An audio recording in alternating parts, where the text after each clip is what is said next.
Your Honor, I think we can all agree that this pathetic display of fake tears isn't going to change the facts. The lawyer's voice cut through the courtroom like he was discussing the weather, not destroying my entire future. I sat there in my borrowed blazer, watching him pace in front of the judge like he owned the place. Which, honestly, he probably did. You know what's funny about justice? We grow up believing it's this beautiful, fair thing where truth always wins. Where good people get protected and bad people get punished. I used to believe that too. I used to believe a lot of things. My name is Riley Williams, and this is the story of how I went from being a humiliated college intern facing prison time to watching the most powerful family in our city get dragged away in federal handcuffs. All because my mom finally decided to tell me what she really did for a living. But before I tell you about the moment those courtroom doors swung open and changed everything, let me ask you something. How's your day going? Are you somewhere comfortable right now? Maybe it's raining where you are, or sunny, or you're just trying to get through another ordinary Tuesday. Hold on to that feeling of ordinary, because my story is about the moment when ordinary exploded into something I never could have imagined. If you're enjoying this story so far, hit that like button and let me know in the comments where you're listening from. Trust me, you're going to want to stick around for this one. But let me start from the beginning, because 3 months ago, I was just another 19-year-old college sophomore who thought the biggest drama in my life was whether I'd pass organic chemistry. I was the kind of kid who said please and thank you to everyone, who actually read the assigned readings, who showed up 15 minutes early to everything because my mom always said punctuality showed respect. I believed in working hard, being honest, and that good things happen to good people. I believed that if you kept your head down and did the right thing, life would reward you. I believed my mom worked in government administration and that her frequent business trips were just boring bureaucratic stuff. I believed the Whitmore family was generous and philanthropic when they offered me that internship at their foundation. I believed that charity galas were about helping people, not about rich families showing off their wealth. Most of all, I believed that innocent people don't go to prison. 3 months ago, I was invited to help coordinate the Whitmore Foundation's annual charity auction. It was supposed to be the opportunity of a lifetime for a college kid like me. The Whitmores were old money, the kind of family that had buildings named after them and sat on hospital boards. When Victoria Whitmore personally selected me for the internship, I thought I'd won the lottery. The gala was everything you'd expect from people with more money than sense. Crystal chandeliers, champagne that cost more than my textbooks, and enough diamonds to blind someone. I spent the evening making sure the auction items were properly displayed, checking in with caterers, and basically being invisible while rich people bid ridiculous amounts on art and jewelry. That's when I first saw it. The Whitmore family's prized possession, a jade necklace that had supposedly been in their family for generations. Victoria made a big show of telling everyone how it was worth over $200,000 and how it represented their family's legacy. She wore it during her speech about helping underprivileged youth, which felt ironic considering she was wearing my college tuition around her neck. I remember thinking it was beautiful, but also thinking how weird it was that she kept touching it during her speech, like she was nervous about something. But I was just the intern. What did I know about family heirlooms and rich people problems? The evening went perfectly. The auction raised over $1 million, everyone seemed happy, and I went home feeling proud that I'd helped pull off such a successful event. I even got a thank you email from Victoria the next morning, telling me how impressed she was with my work ethic and attention to detail. For exactly 1 week, I thought I'd found my calling in nonprofit work. Then the police showed up at my dorm room. 2 detectives, badges out, asking me to come down to the station to answer some questions about a theft at the Whitmore Gala. They were polite but firm, and when I asked what had been stolen, they exchanged a look that made my stomach drop. "The jade necklace," one of them said. "Mrs. Whitmore's family heirloom. She says you were the last person seen near the display case where she left it." I laughed. Actually laughed, because it was so ridiculous. I told them there had to be some mistake, that I'd been running around all evening helping with logistics, that I'd barely even looked at the jewelry display except to make sure the lighting was right. They weren't laughing. At the station, they showed me security footage of me walking past the display case multiple times throughout the evening. Which made sense, because that's where the auction check-in table was located. They showed me photos of the empty jewelry box where the necklace had been stored. They asked me about my financial situation, my student loans, whether I'd ever been in trouble before. I answered every question honestly because I had nothing to hide. I told them about my mom's government job, about how we weren't rich, but we weren't desperate either, about how I'd never stolen anything in my life except maybe a pen from a bank by accident. But I could see it in their eyes. They'd already decided I was guilty. The Whitmores had hired the best lawyer money could buy, a man named Harrison Blackwell who looked like he'd stepped out of a movie about corrupt politicians. He had silver hair, expensive suits, and the kind of smile that made you feel like prey. My mom scraped together enough money to hire a public defender, a tired-looking woman named Janet who seemed like she was handling about 50 cases at once. She was nice enough, but when she looked at the evidence against me, I could see the defeat in her eyes. "Riley," she said during our first meeting, "I'm going to be honest with you. This doesn't look good. The Whitmores are claiming the necklace is worth $200,000, which makes this a felony. They have security footage, they have motive, and they have a very expensive lawyer who's going to paint you as a desperate college student who saw an opportunity." But I didn't take it, I said for what felt like the 100th time. "I believe you," Janet said, but her voice didn't sound convinced. "The problem is, believing you and proving your innocence are two different things." The weeks leading up to the trial were the worst of my life. Word got around campus somehow, and suddenly I was the girl who stole from a charity. People stared at me in the hallways, professors looked at me differently, and my few friends started avoiding me like poverty was contagious. My mom tried to be supportive, but I could see the stress eating at her. She'd always been private about her work, but during this time she seemed even more distracted, taking phone calls at weird hours and disappearing for days at a time on business trips. I figured she was just trying to work extra hours to pay for my legal fees. The worst part was the doubt that started creeping in. Not doubt about my innocence, but doubt about everything else. Doubt about whether the justice system actually worked. Doubt about whether good people really did get protected. Doubt about whether my entire life was about to be destroyed over something I didn't do. The night before the trial, my mom sat me down in our small apartment kitchen and held my hands across the table. "Riley," she said, "no matter what happens tomorrow, I need you to know that I'm proud of you. You've handled this with more grace and strength than most adults could manage." "What if they find me guilty?" I asked. "What if I go to prison?" She was quiet for a long moment, and something flickered across her face that I couldn't quite read. "That's not going to happen," she said finally. "I promise you, that's not going to happen." I wanted to believe her, but promises don't mean much when you're facing felony charges. The morning of the trial, I put on my best outfit, which was a navy blazer I'd borrowed from my roommate and a pair of pants I'd bought at a thrift store. I looked like exactly what I was, a broke college student trying to look respectable in a system designed for people with money. The courtroom was intimidating in a way I hadn't expected. High ceilings, dark wood, and an atmosphere that felt heavy with the weight of other people's ruined lives. The Whitmores sat in the front row like they were attending a performance, Victoria in a designer dress that probably cost more than my mom's monthly salary. Harrison Blackwell looked like he was already celebrating his victory. And that's when everything started to fall apart. The trial started exactly how you'd expect when you're a 19-year-old nobody going up against a family that owns half the city. Harrison Blackwell stood up like he was about to deliver a sermon, his silver hair perfectly styled, his suit probably worth more than my mom's car.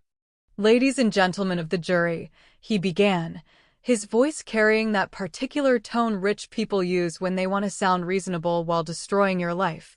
"This case is about trust. About a young woman who was given an extraordinary opportunity and chose to betray that trust in the most despicable way possible. I sat there next to Janet, my public defender, watching him pace in front of the jury like he was performing Shakespeare. He had this way of moving that commanded attention, like gravity bent around him. I could see the jurors already leaning forward, already buying whatever he was selling. The defendant, Riley Williams, was personally selected by Mrs. Victoria Whitmore for an internship with the Whitmore Foundation. Not because of her qualifications, mind you, but because Mrs. Whitmore believed in giving opportunities to underprivileged students. Underprivileged. The word hit me like a slap. I wasn't underprivileged.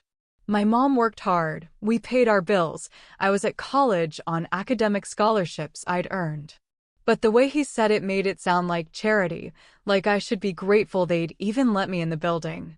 Mrs. Whitmore opened her home, her foundation, and her heart to this young woman. She trusted her with access to priceless family heirlooms, including a jade necklace that has been in the Whitmore family for 4 generations. A necklace worth over $200,000. He paused, letting that number sink in with the jury. I watched their faces change as they processed it. $200,000. More money than most of them would see in years. And how was that trust repaid? With theft. With betrayal. With a calculated crime that shows a complete lack of moral character. Janet squeezed my arm, probably feeling me tense up. I wanted to stand up and scream that it wasn't true, that I'd never even touched the stupid necklace, that I'd spent the entire evening making sure everything ran smoothly because I actually cared about doing a good job. But this wasn't about truth. This was about performance, and Harrison Blackwell was giving the performance of his career. He called Victoria Whitmore to the stand first, and I had to admit, she was good. Really good. She wore a simple black dress that managed to look both expensive and understated, her gray hair pulled back in a way that made her look dignified and trustworthy. When she spoke about the necklace, her voice actually trembled. "It belonged to my great-grandmother," she said, dabbing at her eyes with a tissue. She brought it with her when she immigrated from China in 1892. It's not just valuable because of the jade, it's valuable because it represents our family's journey, our heritage. I felt sick listening to her. Not just because she was lying, but because she was good at lying.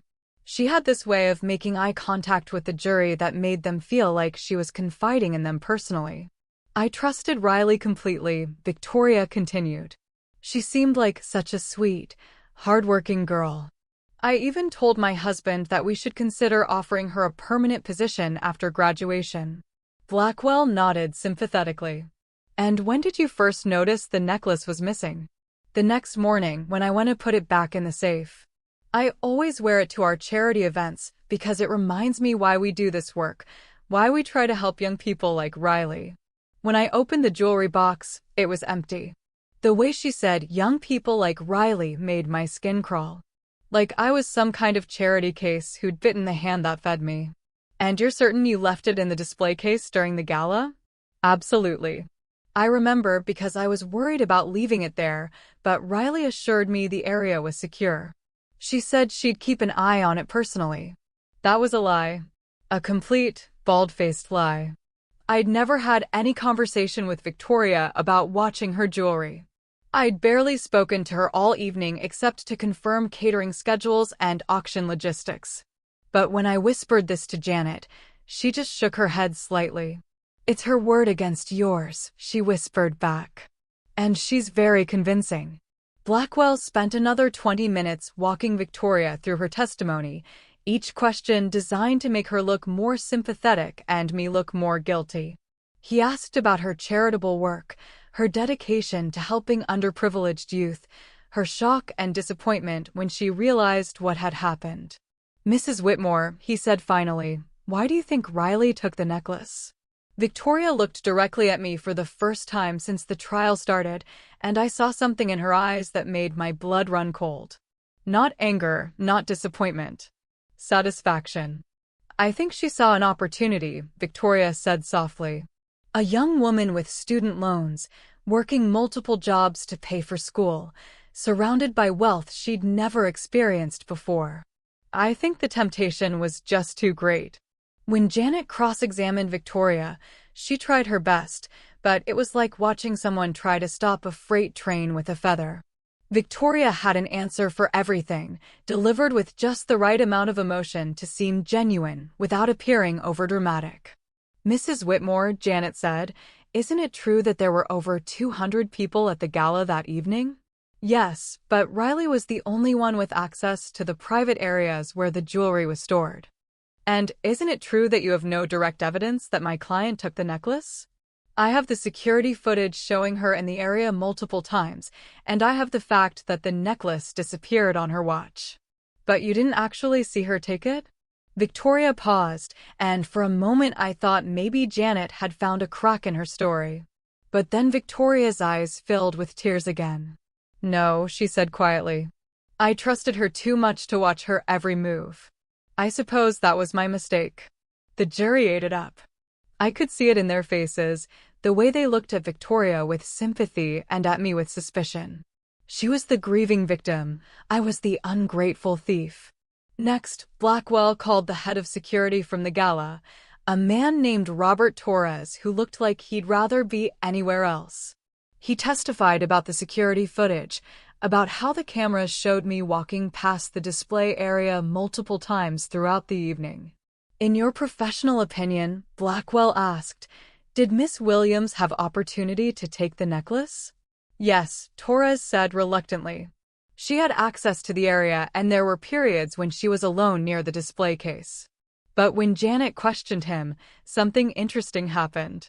"Mr. Torres, how many other people had access to that same area?" "Well, the catering staff, the auction coordinators, Mrs. Whitmore herself, her family members." "So approximately how many people?" Torres shifted uncomfortably. "Maybe 15 or 20 people throughout the evening."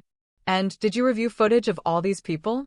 "We focused on Miss Williams because Mrs. Whitmore identified her as a person of interest." "But you didn't review footage of everyone else who had access?" "No." It was a small victory, but I could see it didn't matter much to the jury. They'd already made up their minds. The worst part came when Blackwell called character witnesses. Not for me, but against me. He somehow found my organic chemistry professor, who testified that I'd seemed stressed about money and had asked about extra credit opportunities to improve my grade. He found my former supervisor from a campus job, who said I'd once complained about how unfair it was that some students didn't have to work while going to school. Every normal thing I'd ever said or done was twisted into evidence of criminal intent. Worried about grades? Obviously desperate enough to steal. Complained about inequality? Obviously harbored resentment against wealthy people. By the time they finished presenting their case, I felt like I'd been dissected in public. Every insecurity, every moment of financial stress, every perfectly normal college student complaint had been weaponized against me. Janet did her best with our defense, but what could she say? I didn't take the necklace, but I couldn't prove I didn't take it. I was a good student with no criminal record, but apparently that just meant I was smart enough not to get caught before. The character witnesses she called for me were sweet but ineffective. My roommate testified that I was honest and hardworking. A professor talked about my academic integrity. My mom took the stand and spoke about how she'd raised me to respect other people's property. But none of it mattered because none of it addressed the central question: if I didn't take the necklace, who did? And that's when Harrison Blackwell stood up for his closing argument, and I realized that everything up until that moment had just been the warm-up act. "Ladies and gentlemen," he began, "I want you to imagine something. Imagine you're 19 years old, working multiple jobs to pay for college, watching your mother struggle to make ends meet. Imagine you're invited into a world of wealth and privilege that you've only seen in movies. Imagine you're surrounded by people who spend more on a single dinner than your family spends in a month." He was painting a picture, and I could see the jury buying every brushstroke. "Now imagine you see a necklace worth more than your mother's annual salary just sitting there, seemingly unguarded. You know the family has insurance. You know they have so much money they probably wouldn't even miss it. You know that selling it could solve all your financial problems, could give you the kind of security you've never had. I felt like I was watching my own execution. The defendant wants you to believe this is all some kind of mistake, some cosmic coincidence. But the evidence tells a different story. The evidence tells the story of a young woman who saw an opportunity and took it, who betrayed the trust of people who were trying to help her. He paused, looking directly at me. The evidence tells the story of someone who thought she was smart enough to get away with it. When he sat down, the courtroom was dead silent. I could feel the weight of everyone's judgment pressing down on me like a physical thing. The jury looked at me like I was already guilty, like the trial was just a formality before they sent me to prison. Janet's closing argument was passionate but desperate. She talked about reasonable doubt, about the lack of direct evidence, about how circumstantial cases could destroy innocent lives. But I could see it wasn't working. The jury had already decided. When the judge called for a recess before deliberation, I sat in that courtroom feeling like my life was over. I was 19 years old, and I was about to become a convicted felon for something I didn't do. That's when Harrison Blackwell made his final, fatal mistake. He walked over to where I was sitting with Janet, that satisfied smile still plastered on his face. "Miss Williams," he said, loud enough for half the courtroom to hear, "I want you to know this isn't personal. But people like you need to learn that there are consequences for taking advantage of people like the Whitmores. People like you. People like the Whitmores. My clients are generous, forgiving people," he continued. "If you were to confess now, admit what you did and show some remorse, I'm sure we could work out a plea arrangement. Maybe just a few years instead of the full sentence." I looked up at him, this man who'd just spent 2 days systematically destroying my reputation and my future, and something inside me snapped. "I didn't take the necklace," I said, my voice stronger than I felt. "And no amount of bullying is going to make me confess to something I didn't do." His smile widened. "Miss Williams, I think you're confused about your situation here. You're not the victim. You're the criminal. And criminals who don't show remorse tend to get the harshest sentences." He leaned closer, his voice dropping to a whisper that somehow felt more threatening than shouting. "You're going to prison, little girl. The only question is for how long. Your mother's going to watch her daughter get dragged away in handcuffs, and it's going to destroy her.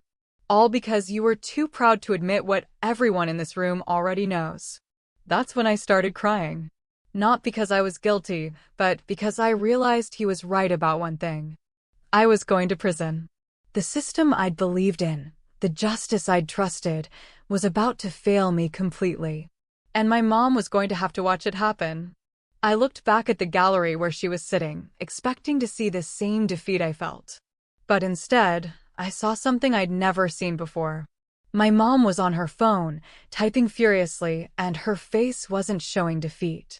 It was showing rage. The kind of cold, controlled rage that made me realize I might not know my mother as well as I thought I did. The jury deliberated for exactly 47 minutes. 47 minutes to decide whether my entire life was worth destroying. I know because I watched every second tick by on the courtroom clock, each minute feeling like an hour, each hour feeling like a lifetime. When they filed back in, none of them would look at me. That's when I knew. "Has the jury reached a verdict?" the judge asked. "We have, Your Honor." The foreman stood up, a middle-aged man in a wrinkled shirt who'd been taking notes throughout the entire trial. He looked tired, like this was just another day at the office for him. Like my life was just paperwork to be processed. "On the charge of grand theft in the first degree, we find the defendant." The pause felt infinite. I could hear my heartbeat in my ears, could feel Janet's hand squeezing my shoulder, could sense my mom behind me holding her breath. "Guilty." The word hit me like a physical blow. I actually gasped, my hand flying to my chest like I'd been shot. Around me, the courtroom erupted in whispers and movement, but it all felt distant, like I was underwater. Guilty. I was 19 years old, and I was now a convicted felon. The judge was saying something about sentencing, about how I'd be remanded into custody pending a pre-sentence investigation, but the words weren't making sense. Janet was talking to me, her mouth moving, but I couldn't hear her over the roaring in my ears. Behind me, I heard my mom make a sound I'd never heard before. Not crying, not screaming, but something raw and broken that made my heart shatter completely.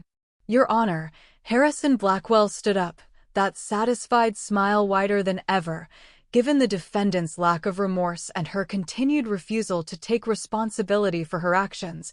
The state requests that she be taken into custody immediately. Objection. Janet jumped up. My client has no prior record and poses no flight risk. She should be allowed to remain free pending sentencing. The judge looked at me like I was something distasteful he'd found on his shoe. Given the serious nature of the crime and the defendant's apparent lack of accountability, I'm inclined to agree with the prosecution. Bailiff, please take Miss Williams into custody. That's when it became real. The bailiff, a large man with kind eyes who looked genuinely sorry, approached me with handcuffs. Actual handcuffs that were about to go on my wrists. "Riley," Janet whispered urgently, "I'm going to file an appeal immediately. This isn't over." But it felt over. It felt like everything was over. I stood up on shaking legs, my hands behind my back, feeling the cold metal of the handcuffs click into place. The sound echoed through the courtroom like a gunshot. In the gallery, I could hear my mom crying now, really crying, the kind of desperate sobs that come from watching your child's life get destroyed. "Mom," I called out, turning to look at her one last time before they took me away. "Mom, I'm sorry. I'm so sorry." She was standing now, tears streaming down her face, but there was something else there too. Something I couldn't quite identify. Her phone was still in her hand, and she was looking at it like it contained the secrets of the universe. "Riley," she said, her voice carrying across the courtroom with a strength that surprised me. "Baby, listen to me. This isn't over. Do you hear me? This is not over." Harrison Blackwell laughed, actually laughed. "Mrs. Williams, I understand this is difficult, but your daughter needs to accept reality. She's a convicted criminal now. The sooner she comes to terms with that, the better." My mom looked at him then, and I saw something in her eyes that made me shiver. It wasn't grief anymore. It wasn't defeat. It was something cold and calculating and absolutely terrifying. "Mr. Blackwell," she said quietly, "you have no idea what reality is about to look like." He dismissed her with a wave of his hand. "Ma'am, I know you're upset, but threats aren't going to help your daughter now." "That wasn't a threat," my mom said, and her voice had changed completely. Gone was the worried mother, the government administrator who worked long hours to pay the bills. This voice was different. Controlled. Professional. Dangerous. That was a promise. The bailiff was starting to lead me toward the door when my mom's phone rang. Not buzzed, not chimed, but rang with a sharp, urgent tone I'd never heard before. She answered it immediately. "Williams here," she said, and something about the way she said it made everyone in the courtroom pause. Not "hello" or "this is Sarah Williams." Just "Williams here," like she was reporting for duty. She listened for exactly 10 seconds, then hung up. "Your Honor," she said, standing up straighter than I'd ever seen her stand, "I need to request a brief recess." The judge looked annoyed. "Mrs. Williams, the verdict has been rendered. Your daughter is being taken into custody. There's nothing more to discuss." "Actually," my mom said, walking toward the front of the courtroom with a confidence I'd never seen from her before, "there's quite a lot to discuss. And in about 30 seconds, this courtroom is going to become a federal crime scene." Harrison Blackwell laughed again, but it sounded forced now. "Your Honor, the defendant's mother is clearly distraught and making irrational statements. Perhaps security should escort her out." "Mr. Blackwell," my mom said, turning to face him directly, "I'd be very careful about what you say in the next few minutes. Everything you've said and done in this courtroom has been recorded, and it's all going to be evidence in a federal investigation." "What are you talking about?" Victoria Whitmore spoke up for the first time since the verdict, her voice sharp with irritation. "This is ridiculous. The trial is over." My mom smiled then, and it was the most terrifying smile I'd ever seen. "Mrs. Whitmore, the trial for theft might be over, but the trial for conspiracy, fraud, money laundering, and about 15 other federal crimes is just beginning." The courtroom went dead silent. Even the bailiff stopped moving, his hand still on my arm, but his attention completely focused on my mom. "I'm sorry," the judge said slowly, "but who exactly are you?" My mom reached into her purse and pulled out something I'd never seen before. A badge. Not a regular police badge, but something else entirely. Something that made the judge's eyes widen and the color drain from Harrison Blackwell's face. "Special Agent Sarah Williams, Central Intelligence Agency," she said, her voice carrying the authority of someone who is used to being obeyed. "And this courtroom is now under federal jurisdiction." I felt like the world had tilted sideways. My mom, who I thought worked in boring government administration, who I thought filed paperwork and attended meetings about budget allocations, was CIA. CIA. "That's impossible," Victoria Whitmore said, but her voice was shaking now. "You're just trying to save your daughter. This is some kind of desperate ploy." "Mrs. Whitmore," my mom said, "3 months ago, you made a very serious mistake. You targeted my daughter in an elaborate insurance fraud scheme, thinking she was just some random college student with no connections and no protection." She walked closer to the defense table, and I could see Harrison Blackwell actually backing away from her. "What you didn't know is that for the past 15 years, I've been working undercover, investigating a network of wealthy families who use charity organizations to launder money for international criminal enterprises. What you didn't know is that the Whitmore Foundation has been on our watch list for over 2 years. The pieces started clicking together in my head. My mom's frequent business trips. Her odd hours. The way she always seemed to know things about people that she shouldn't know. The phone calls at weird times. "What you really didn't know," my mom continued, "is that when you decided to frame my daughter for theft, you gave us the perfect excuse to get a federal warrant for everything. Your financial records, your communications, your real estate holdings, your offshore accounts." Victoria Whitmore was standing now, her face pale. "This is insane. You can't just make accusations without proof." My mom smiled again. "Mrs. Whitmore, we don't make accusations without proof. We've been building a case against your family's criminal organization for 2 years. We have surveillance footage, financial records, recorded conversations, and testimony from 3 of your co-conspirators who are already in federal custody." She turned to address the entire courtroom. "The jade necklace that was supposedly stolen? It never existed. The insurance claim you filed for $200,000? Fraud. The charity donations you've been claiming as tax deductions while funneling the money to offshore accounts? Money laundering. The art auction where you've been selling stolen artifacts? Trafficking in stolen goods."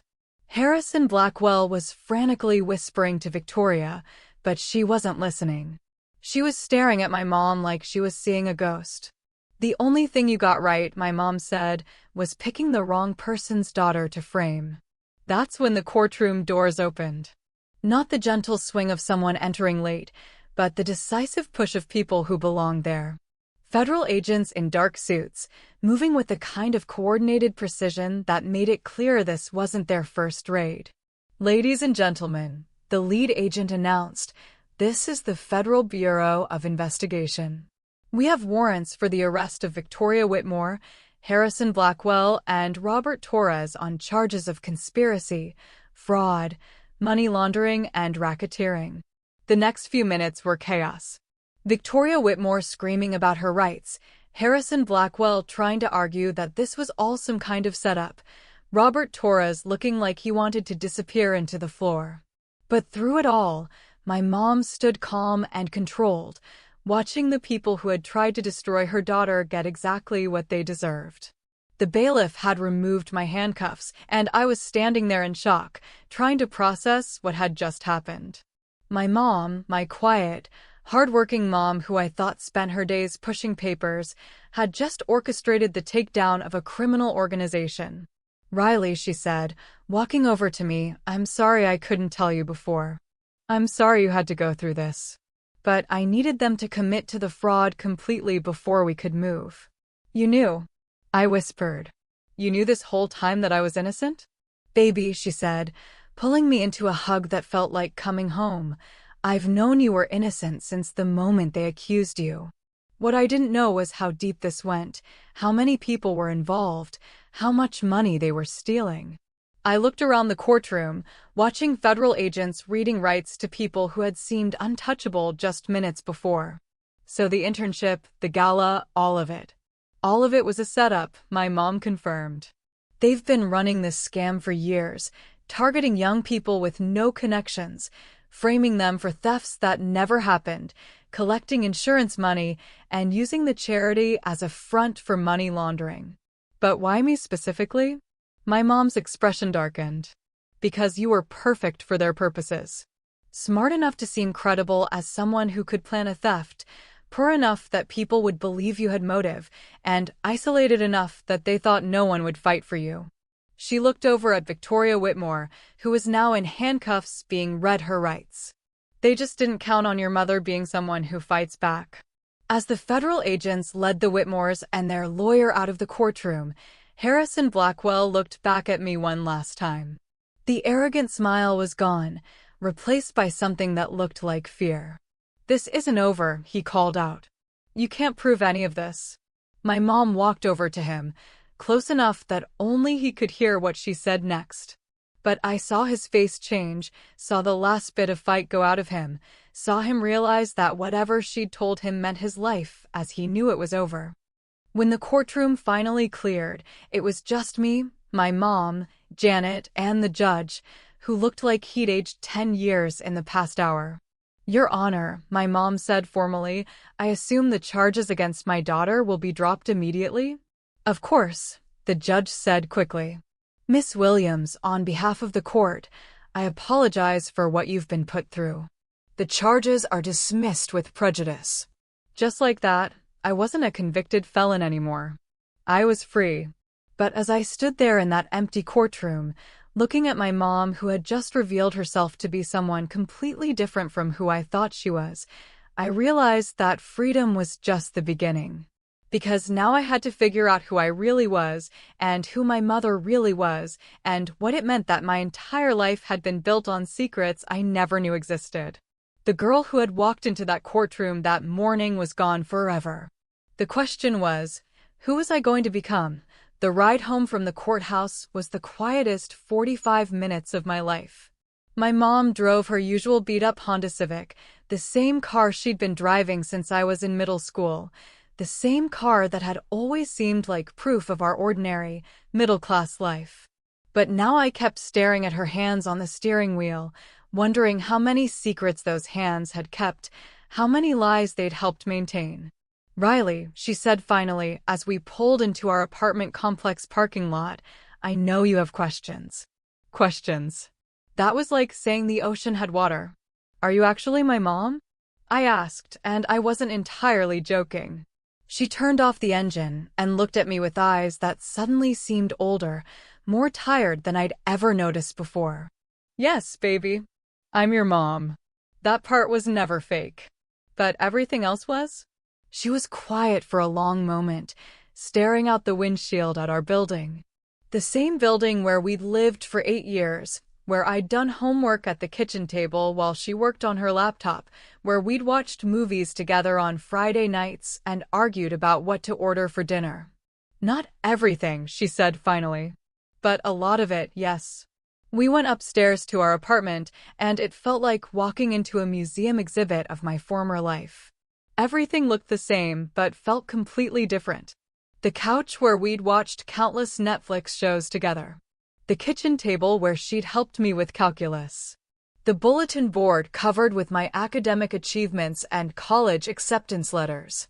All of it felt like props in a play I hadn't known I was performing in. "Sit down," my mom said, and for the first time in my life, it sounded like an order instead of a suggestion. I sat on the couch, and she sat across from me in the chair she always claimed was the most comfortable spot in the apartment. But now she sat differently, straighter, more alert. Like she was ready for anything. "My name really is Sarah Williams," she began. "I really am your mother. I really did raise you by myself after your father died when you were 3. Those parts are true. And the rest? The rest is classified." I laughed, but it came out bitter. "Classified? I'm your daughter. I just watched you destroy an entire criminal organization in a courtroom. I think I've earned the right to know who you actually are." She studied my face for a moment, like she was making some kind of calculation. "Riley, there are things about my work that I can't tell you. Not because I don't trust you, but because knowing them would put you in danger. More danger than being framed for felony theft?" "Yes," she said simply. "Much more danger." I felt something cold settle in my stomach. "What kind of work do you actually do?" "I investigate international criminal networks. Money laundering, human trafficking, arms dealing, terrorism financing. I go undercover for months or years at a time, building cases against people who have enough money and power to make problems disappear." She leaned forward, her hands clasped together. The Whitmore case was supposed to be routine surveillance.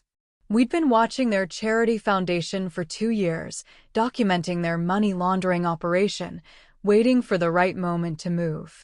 When they offered you that internship, I thought it was just a coincidence. But it wasn't. No. They specifically targeted you because you were my daughter. Someone in their organization had figured out who I was, and they decided to send me a message. The room felt like it was spinning. What kind of message? That they could get to you anytime they wanted. That no matter how careful I was, no matter how deep my cover, they could still hurt the one person I cared about most. I stared at her, trying to process what she was telling me. So this whole thing, the theft accusation, the trial, all of it was because of your job? Yes. And you let me go through it? You let me think I was going to prison. Her face cracked then, just for a moment, and I saw the mother I'd always known underneath the federal agent. "Riley, that was the hardest thing I've ever done. Watching you suffer, watching you lose faith in everything you believed about justice and fairness, knowing I could stop it but couldn't without blowing an investigation that had taken years to build. You could have told me," I said, and I could hear my voice getting louder. "You could have warned me, prepared me something. If I had told you, you would have acted differently. Your reactions in that courtroom, your genuine confusion and pain, that's what convinced the federal prosecutors that the Whitmores were running a systematic fraud operation. If you had known it was all fake, if you had been acting, they would have seen through it." I stood up, pacing to the window, looking out at the parking lot where kids were playing basketball and normal families were living normal lives. "So I was what, bait? You were my daughter who got caught in something that was never supposed to touch you." I turned back to face her. "But it did touch me. It destroyed me. Do you have any idea what the last 3 months have been like? Do you know what it feels like to have everyone you know think you're a criminal?" "Yes," she said quietly. "I do know what that feels like. I've been living with people thinking I'm someone I'm not for 15 years. That stopped me cold. 15 years. I was 19. She'd been living this double life for almost my entire conscious existence. "How long?" I asked. "How long have you been lying to me? I've never lied to you about anything that mattered. About loving you, about being proud of you, about wanting the best life possible for you. That's not what I asked." She sighed, and suddenly she looked every one of her 42 years. "I was recruited by the CIA when you were 6 years old. I'd been working as a financial analyst for the Treasury Department, and they needed someone with my background for a long-term undercover operation." 6 years old, I repeated. "I've been living with a stranger for 13 years. You've been living with your mother who happens to have a job she can't talk about. A job that just got me arrested and put on trial for a felony I didn't commit. A job that also just saved you from spending the next 10 years in prison for something you didn't do." We stared at each other across the living room, and I realized we were having our first real fight. Not about curfew or grades or college applications, but about the fundamental nature of our relationship, about truth and lies and what it meant to be family. Riley, she said finally, I know this is a lot to process. I know you're angry, and you have every right to be. But I need you to understand something. Everything I've done, every choice I've made, has been about protecting you and protecting other people's children from the kind of monsters I investigate. What about protecting me from you? The words came out harsher than I'd intended, but I didn't take them back. Because that's what it felt like. Like I needed protection from my own mother, from the secrets she carried, from the danger that followed her around like a shadow. She flinched like I'd slapped her. Riley. No, I said, backing toward my bedroom. I need time to think. I need time to figure out who I am now that I know who you really are. Baby, please. Let's talk about this. We can't talk about it, I said, echoing her words back to her. It's classified, remember? I went in my room and closed the door, but I could hear her on the other side, probably debating whether to follow me or give me space. In the end, she gave me space, which somehow made me feel worse. I lay on my bed, staring at the ceiling, trying to reconcile the mother I'd known with the federal agent who had just dismantled a criminal organization in front of my eyes. Every memory felt suspect now. Every business trip, every late-night phone call, every time she'd seemed distracted or worried. Had any of it been real? Had any of our relationship been genuine, or was I just part of her cover story? My phone buzzed with a text from my roommate. Saw the news about the Whitmores getting arrested. Are you okay? Are the charges dropped? The news. Of course it was on the news. A prominent family getting arrested on federal charges, a college student's charges being dramatically dismissed, a CIA agent revealing herself in open court.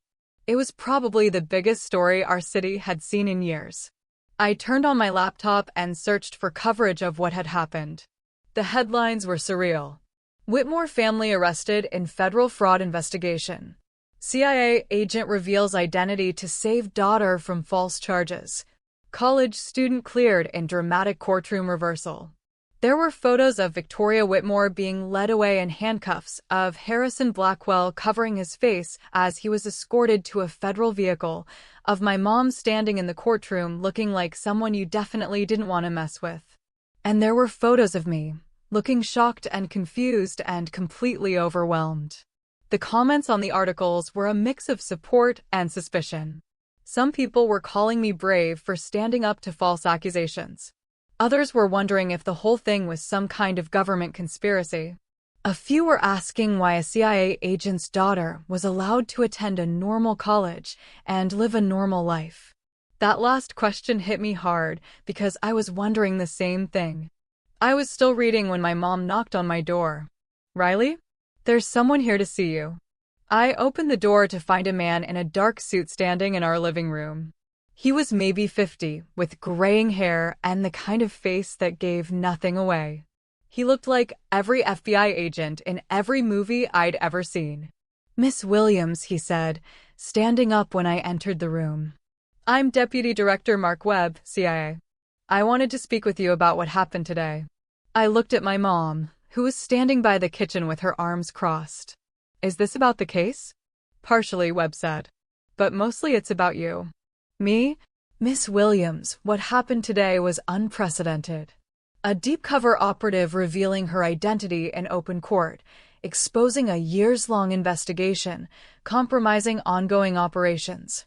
Your mother violated about 15 different protocols to save you. I felt my stomach drop. Is she in trouble? Webb smiled, and it actually seemed genuine. On the contrary. The intelligence we gathered from the Whitmore investigation has led to arrests in 6 countries and the seizure of over $200 million in criminal assets. Your mother's work has been exemplary. Then what's the problem? The problem is that your mother's cover is blown. She can't go back to undercover work, at least not in this region. And more importantly, you're now a known target. What does that mean? My mom spoke up from the kitchen. It means the people we've been investigating know who you are now. They know you're my daughter, and they know that hurting you is the best way to hurt me. Webb nodded. We've identified at least 3 criminal organizations that have already put out inquiries about you. They want to know where you go to school, where you work, who your friends are. I sat down heavily on the couch. So what happens now? Now we give you options, Webb said. Option 1, you continue your normal life, but with a full-time security detail. Federal agents watching you 24 hours a day, monitoring your communications, screening everyone you interact with. That doesn't sound like a normal life. It's not. Option 2, we relocate you. New identity, new school, new life somewhere far away from here. You'd have to cut all contact with friends, change your appearance, essentially become a different person. I looked at my mom, who was staring at the floor. What's option 3? Webb and my mom exchanged a look that made me nervous. Option 3, Webb said slowly, is that you join us. Join you. The CIA has a program for family members of operatives who've been compromised. We train them, we give them skills to protect themselves, and eventually, if they're suited for it, we give them work. You want me to become a spy? I want you to become someone who can't be used against your mother, Webb said. Someone who can take care of herself in a world that's suddenly become much more dangerous. I felt like I was in some kind of alternate reality. 3 months ago, my biggest worry was passing organic chemistry. Now I was being offered a choice between living under constant surveillance, disappearing completely, or becoming a federal agent. How long do I have to decide? 48 hours, Webb said. After that, we'll have to implement emergency security measures whether you like them or not. He stood up, straightening his suit. Miss Williams, I know this is overwhelming. But I want you to know that your mother is one of the best agents I've ever worked with.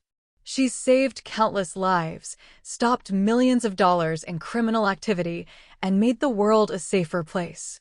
What happened to you is unfortunate, but it was also the price of doing work that matters. After he left, my mom and I sat in silence for a long time. I'm sorry, she said finally. I'm sorry your normal life is over. I'm sorry you have to make choices no 19-year-old should have to make. I'm sorry I couldn't protect you from this. Are you sorry you became a spy? She thought about it for a moment. No, I'm not sorry about the work I've done. But I am sorry about the cost. What would you do? If you were me? I'd be terrified, she said honestly. But I'd also remember that you're stronger than you think you are. You just proved that in court today. You stood up to people who tried to destroy you, and you didn't break. I felt like I was breaking. But you didn't. And that's what matters. I looked around our apartment one more time, knowing that no matter what I chose, this life was over. The girl who had lived here, who had worried about grades and boys and whether she could afford textbooks, was gone. The question was, who was I going to become in her place? And as I sat there, I realized that for the first time in my life, that choice was entirely up to me. Even if all the options were terrifying, I didn't sleep that night. How could I?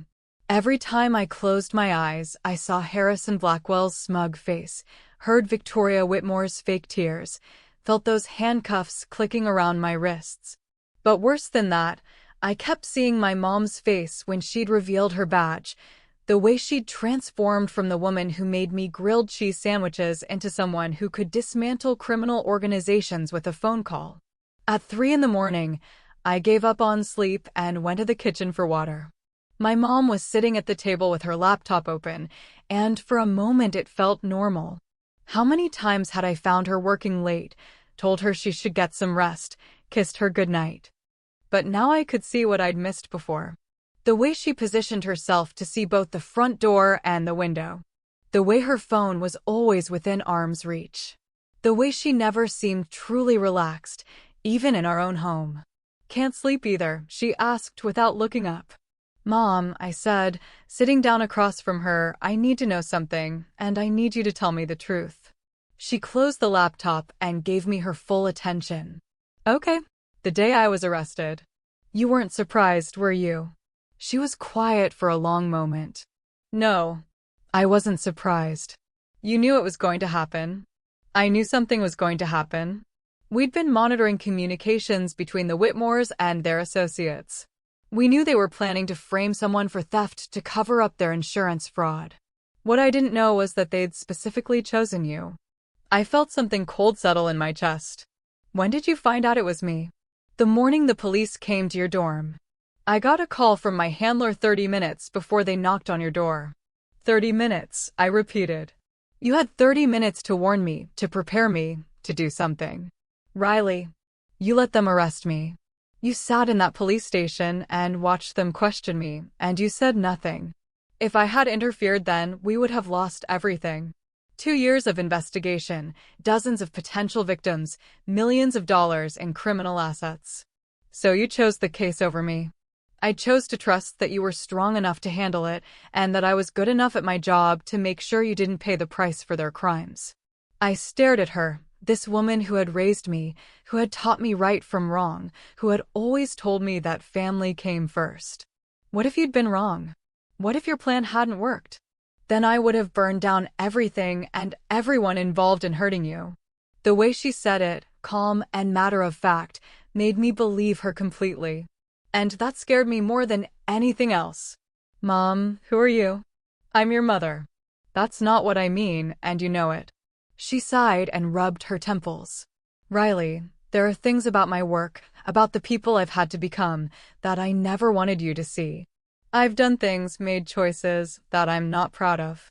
But everything I've done has been in service of keeping people safe. What kind of things? The kind of things that keep me awake at night. I waited for her to elaborate, but she didn't. Instead, she opened her laptop again and turned it toward me. On the screen was a file with my photo and what looked like a dossier. This is what the Whitmores compiled on you, she said. They knew your class schedule, your work schedule, your friends' names, your financial situation, your academic record. They knew you volunteered at the animal shelter on weekends and that you always ordered the same coffee from the campus cafe. I scrolled through the file, feeling sick. They had photos of me walking to class, copies of my transcripts, even screenshots of my social media posts. They'd been watching you for months, my mom continued. Planning exactly how to frame you, what evidence to plant, what story would be most believable. But why me specifically?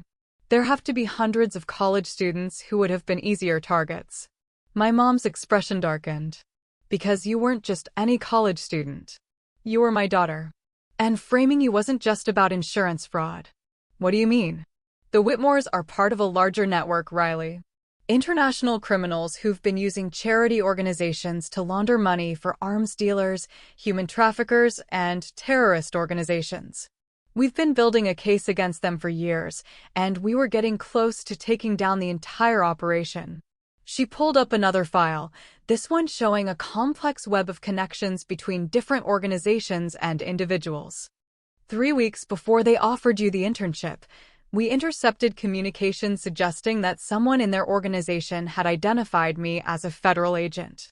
They knew I was getting close, and they decided to send me a message. What kind of message? That they could get to my family anytime they wanted. That no matter how careful I was, no matter how deep my cover, they could still destroy the one thing that mattered most to me. I felt like the room was spinning. So this was never about money. This was about you. This was about showing me that they had power over me. That they could take away my daughter, destroy her future, and there was nothing I could do to stop them without compromising years of work and letting dozens of other criminals escape justice. Except you did stop them. I stopped this particular attack. But Riley, these people don't give up. They don't forget. And now that my cover is blown, now that they know I was willing to expose an entire operation to save you, they know exactly how to hurt me. I closed the laptop, not wanting to see any more evidence of how thoroughly my life had been invaded. So what happens now? Now we deal with the consequences. Before I could ask what that meant, her phone rang. Not the normal ringtone, but that sharp, urgent tone I'd heard in the courtroom. "William's here," she answered, and I watched her face change as she listened. "When? How many? Are you sure?" She hung up and immediately started typing on her laptop. "What's wrong?" I asked. "The Whitmores made bail." "What? How's that possible?" "They were arrested on federal charges. They have very expensive lawyers and very powerful friends. Their bail was set at $50 million, and apparently they were able to post it. I felt my stomach drop. What does that mean for us? It means they're out, they're angry, and they know exactly who to blame for their situation. She was pulling up what looked like surveillance footage on her laptop. Riley, I need you to pack a bag. Right now. We're leaving. Leaving? Where are we going? Somewhere safe while we figure out our next move. I started toward my room, then stopped. Mom, how bad is this? Really? She looked at me with an expression I'd never seen before. Not just worry, but fear. Real, genuine fear. Riley, the Whitmore organization has connections to some very dangerous people. People who make problems disappear permanently. The fact that they made bail this quickly means they have resources and support we didn't know about. Are you saying they're going to try to kill us? I'm saying they're going to try to send a message that no one crosses them and gets away with it. I was halfway to my room when the lights went out. Not just our apartment, but the entire building. Through the window, I could see that the whole block was dark. Riley, my mom said, her voice completely calm but somehow more terrifying than if she'd been screaming, get down on the floor and crawl to the bathroom. Lock the door and don't come out until I tell you to. What's happening? They're here. I heard her moving in the dark, heard drawers opening, heard the distinctive sound of a gun being loaded. Mom? Go. Now. I crawled toward the bathroom, my heart pounding so hard I was sure whoever was out there could hear it. Behind me, I could hear my mom moving through the apartment with a kind of quiet efficiency that told me this wasn't her first time dealing with a situation like this. From the bathroom, I heard the front door splinter. Not the sound of someone picking a lock or even kicking it in, but the sound of it being blown apart by something much more powerful. Sarah Williams, a voice called out, and it wasn't American. The accent was Eastern European, maybe Russian. We know you're here. We know your daughter is here. Come out and we can discuss this like civilized people. Discuss what? My mom called back, and her voice was coming from a different part of the apartment than where I'd left her. Your retirement from government service. Permanently. I heard footsteps, multiple sets, moving through our apartment. These weren't police or federal agents. These were the people my mom had spent years investigating, and they'd come to our home. You made a mistake today, the voice continued. You exposed an operation that took years to build. You cost our organization millions of dollars and several valuable assets. Your organization targets innocent people, my mom replied. You frame college students for crimes they didn't commit. You steal from charities meant to help children. We do what's necessary to maintain our business interests, just as you do what's necessary to maintain yours. There's a difference between justice and profit. The man laughed, and it was the most chilling sound I'd ever heard. Mrs. Williams, you've been living a lie for so long, I don't think you remember what justice actually looks like. That's when I heard the gunshot. Not the sharp crack you hear in movies, but a deeper, more violent sound that seemed to shake the entire building. I pressed my hands over my mouth to keep from screaming, tears streaming down my face. Mom? I whispered, but there was no answer. More footsteps, more voices, speaking in a language I didn't recognize. They were searching the apartment, looking for something. Or someone. I heard them in my room, heard them going through my things, heard furniture being overturned and drawers being emptied. Then the footsteps stopped outside the bathroom door. Little girl, the voice said, much closer now, we know you're in there. Your mother is hurt, but she's not dead. Yet? Whether she stays that way depends on how cooperative you are. I couldn't breathe. Couldn't think. Couldn't do anything but sit there in the dark, knowing that my entire world was falling apart on the other side of a bathroom door. We're going to count to 10, the voice said. If you don't come out, we're going to start making your mother's situation much worse. 1.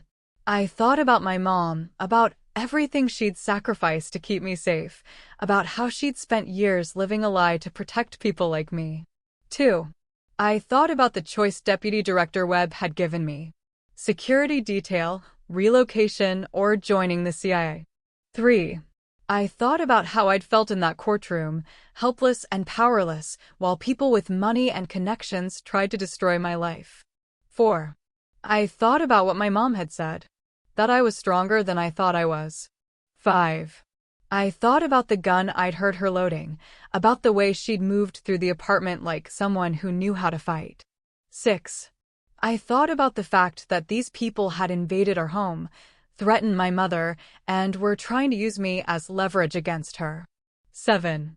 I thought about the fact that I was 19 years old and I was about to die in a bathroom because of secrets I'd never known existed.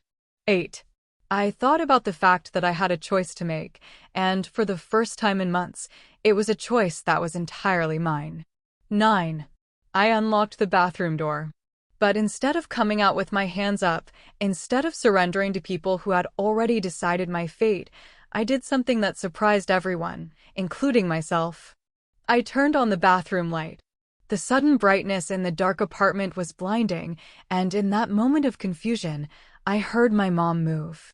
Not the movement of someone who was hurt or helpless, but the movement of someone who had been waiting for exactly the right moment to strike back. What happened next changed everything I thought I knew about my mother, about myself, and about what it meant to fight for the people you love. But it also showed me that some choices, once made, can never be undone. And that sometimes, the only way to save your family is to become someone you never thought you could be. The gunfight lasted exactly 93 seconds. I know because I counted every single one of them, crouched in that bathroom doorway, watching my mother move through our apartment like she was dancing with death itself.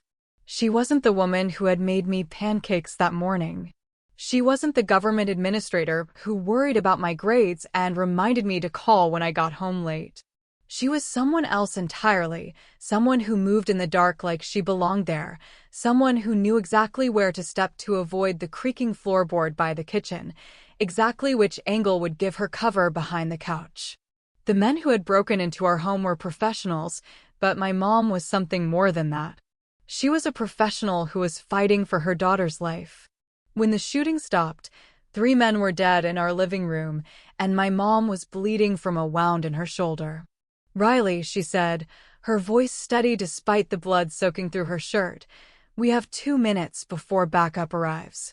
Get your go bag from under your bed." "My what?"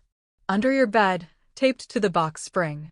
There's a bag with clothes, cash, and identification. Get it now." I stumbled to my room, stepping over broken glass and overturned furniture, and found exactly what she'd described. A small black bag I'd never seen before, containing clothes in my size, $5,000 in cash, and a driver's license with my photo, but a different name. Emma Rodriguez. Born in Phoenix, Arizona. 19 years old. "How long has this been there?" I asked when I returned to the living room. "Since you were 16, my mom said, wrapping her shoulder with a dish towel. "I've been updating it every few months. New clothes as you grew, new identification as technology changed." "You've been planning for this for 3 years?" "I've been planning for this since the day I joined the CIA." She was moving around the apartment with mechanical efficiency, grabbing items I wouldn't have thought were important. A photo of my dad from her nightstand. A small jewelry box from her dresser. A laptop from a hiding place behind the water heater that I never would have found. "Mom, you're bleeding pretty badly." "I've had worse." "When have you had worse?" She looked at me then, and I saw something in her eyes that made me realize how little I actually knew about the woman who had raised me. "Riley, there are things about my work, about the places I've been, and the things I've done, that I pray you never have to understand." "Try me." "I've been shot 6 times in 15 years. I've been tortured twice. I've killed 14 people in the line of duty, and I remember every single one of their faces." The casual way she said it, like she was reciting a grocery list, made my blood run cold. "I've spent months at a time in countries where admitting I was American would have meant immediate execution.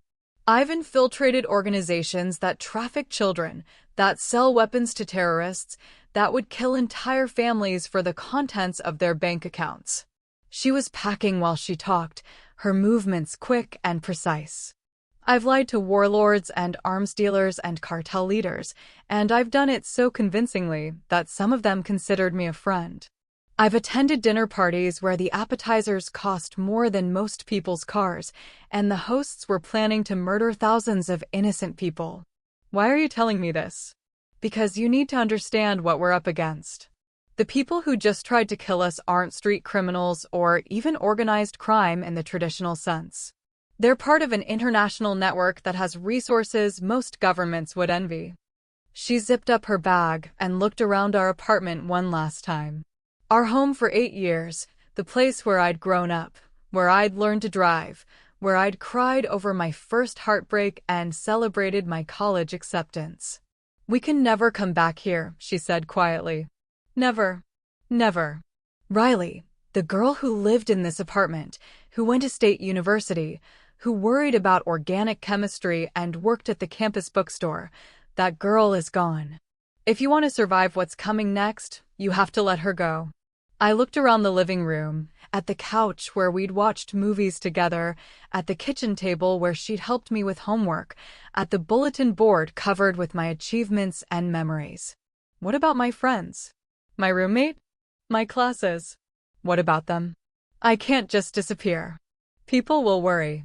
They'll ask questions. Riley, in about 10 minutes, this apartment is going to be crawling with federal agents and crime scene investigators. By tomorrow morning, the story will be that Sarah Williams and her daughter were killed in a home invasion by unknown assailants. I felt like the floor had dropped out from under me. We're going to be dead? Officially, yes. It's the only way to keep you safe. But what about my life? My education? My future?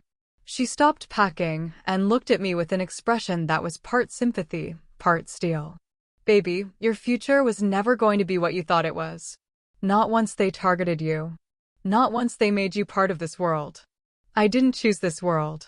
No, you didn't. But you're in it now, and the only choice you have is how you're going to survive it.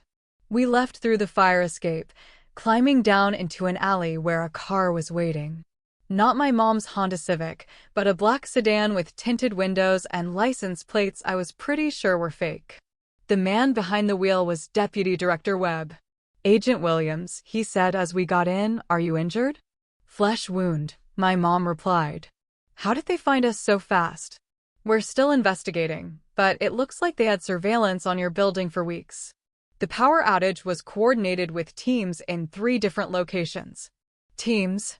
This wasn't just about you, Sarah. They hit 6 different safe houses tonight, targeted 8 different agents and their families. I felt sick. How many people are dead? Webb's expression in the rearview mirror told me everything I needed to know. We're at war, my mom said quietly. Yes, Webb agreed. We are.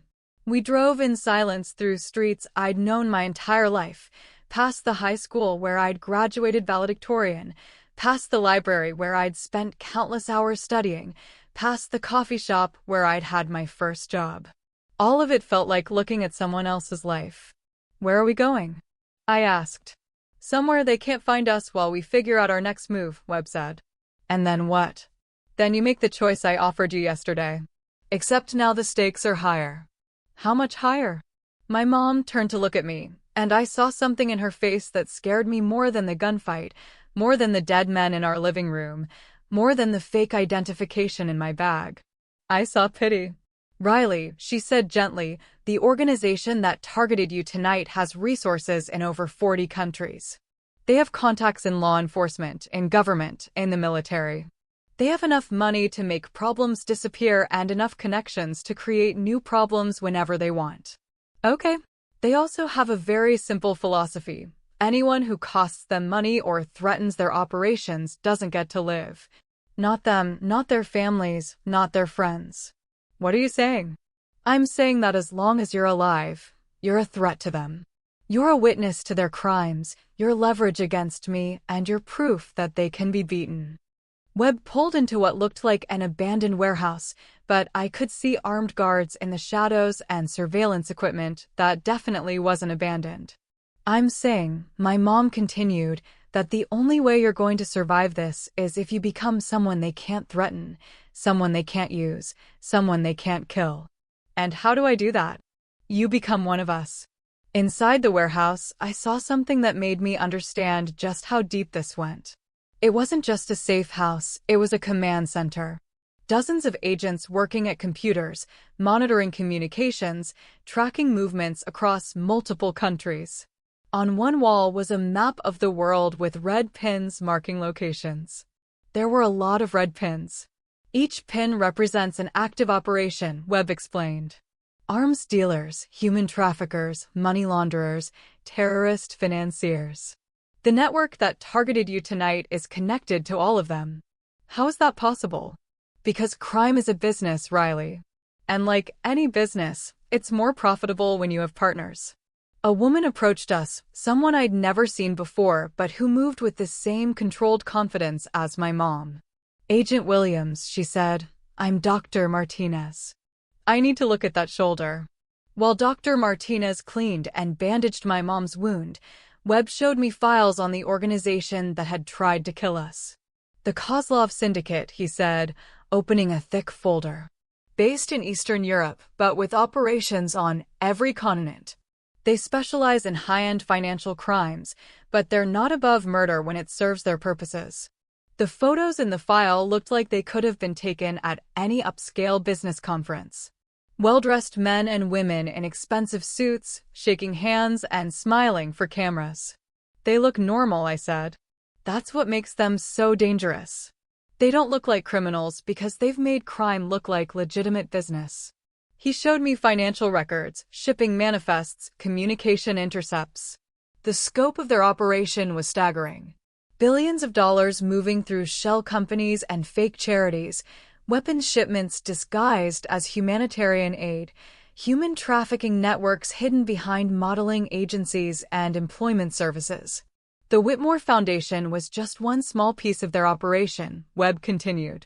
But it was an important piece because it gave them access to wealthy American donors and legitimate financial institutions. And I ruined it. You exposed it. There's a difference. Dr. Martinez finished with my mom's shoulder and approached me with a medical kit. I need to check you for injuries, she said. I'm fine. Riley, my mom said, let her check. You've been through trauma, and sometimes injuries don't show up immediately. As Dr. Martinez examined me, checking for cuts and bruises I didn't even know I had, I realized something that made my stomach drop. Mom, I said, what about my roommate? What about my friends? If these people think I'm dead, but then they see my friends acting like I'm missing instead of dead. My mom and Webb exchanged a look that confirmed my worst fears. We've already taken care of that, Webb said quietly. What does that mean? It means your friends and classmates have been told that you and your mother were killed in a home invasion. There was a small memorial service this afternoon. I felt like I'd been punched in the stomach. They think I'm dead. Yes. My roommate thinks I'm dead. My professors think I'm dead. Everyone I've ever known thinks I'm dead. Yes. I started crying then, not the angry tears I'd cried in the courtroom or the scared tears I'd cried in the bathroom, but the deep, grieving tears of someone who is mourning their own life. Riley, my mom said, sitting down next to me, I know this is hard. I know it feels like everything you've ever cared about is gone. It is gone. No, it's not. You're still here. You're still alive. You still have choices to make and a future to build. What kind of future? I'm legally dead. I can't go back to school, I can't see my friends, I can't even use my real name. You can build a new life. A different life.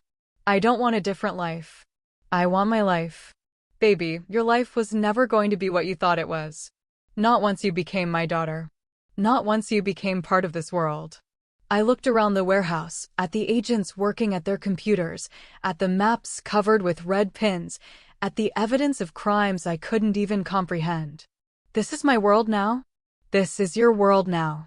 And if I don't want it? Webb spoke up from across the room. Then you die. Maybe not today, maybe not tomorrow, but eventually. Because the Kozlov Syndicate doesn't forget, and they don't forgive. So I don't really have a choice. You have a choice, my mom said. You can choose to be a victim, or you can choose to be a survivor. What's the difference? Victims wait for other people to save them. Survivors save themselves. I sat there in that warehouse, surrounded by federal agents and evidence of international crimes, mourning the death of a girl who had worried about organic chemistry and worked at a campus bookstore. That girl was gone. She died the moment those men broke into our apartment, the moment I'd realized that my mother was someone I'd never really known, the moment I'd understood that my entire life had been built on secrets and lies. The question was, who was I going to become in her place? And as I sat there, I realized that for the first time in my life, that choice was entirely up to me. Even if it was the most terrifying choice I'd ever had to make. I spent 3 days in that warehouse, and by the end of it, I understood why my mom had been able to live a double life for so long. When your entire world gets stripped away, when everyone you've ever known thinks you're dead, when your only choices are between different kinds of survival, you discover things about yourself you never knew existed. The warehouse had everything we needed to disappear completely.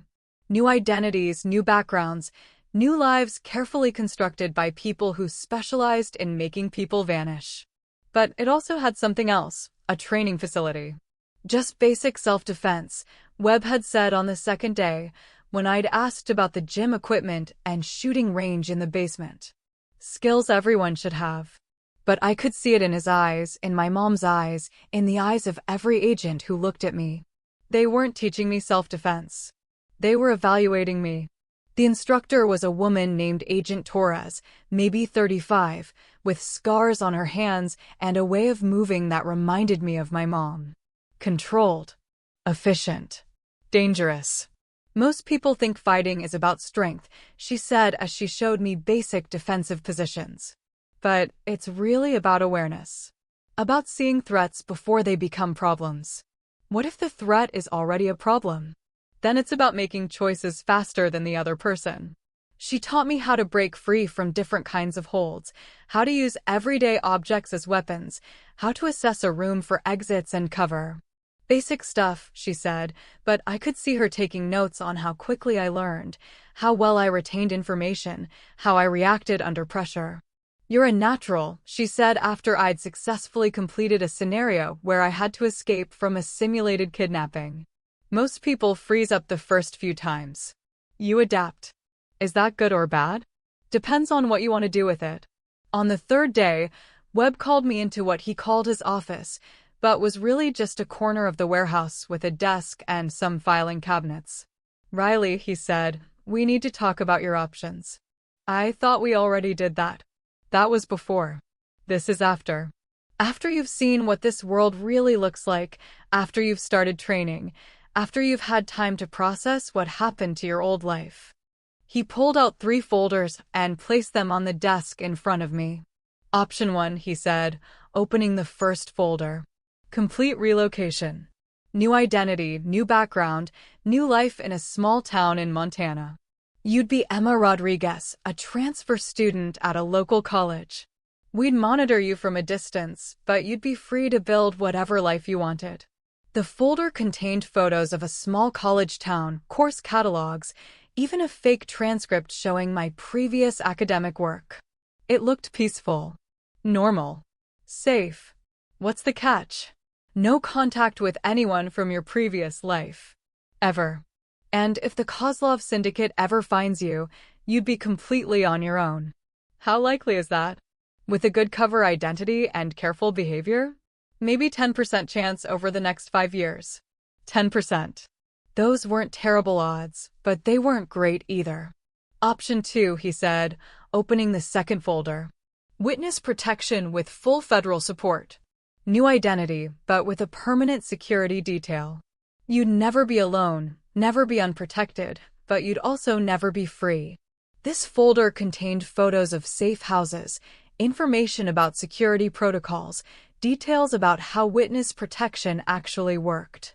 It looked like a prison with better furniture. And option 3? He opened the third folder, and I saw something that made my stomach flip. It was a CIA recruitment packet with my photo attached. You join us. Full training, full support, full protection. You become someone who can't be threatened because you're more dangerous than the people trying to threaten you. You want me to become a spy. I want you to become someone who can protect herself and other people like her.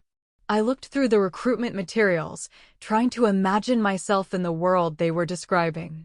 Languages and weapons training, surveillance and counter-surveillance, deep cover operations in foreign countries. What would that actually mean? Day to day, I mean. 2 years of intensive training. Languages, combat, technology, psychology, international law. Then field assignments, probably starting with support roles and working up to independent operations. Operations like what my mom does? Eventually, yes. I closed the folder and looked at him. Can I ask you something? Of course. Why do you want me? I'm 19 years old.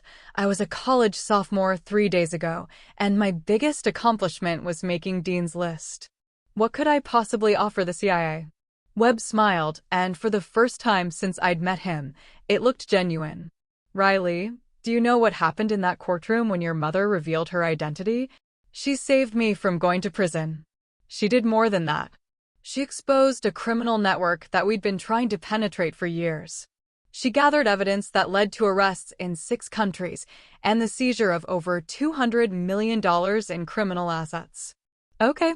And she did it all to save her daughter. A daughter who, when faced with false accusations and a rigged trial, never broke. Never confessed to something she didn't do. Never gave up hope that the truth would come out. He leaned forward, his expression serious. Riley, most people would have cracked under that pressure.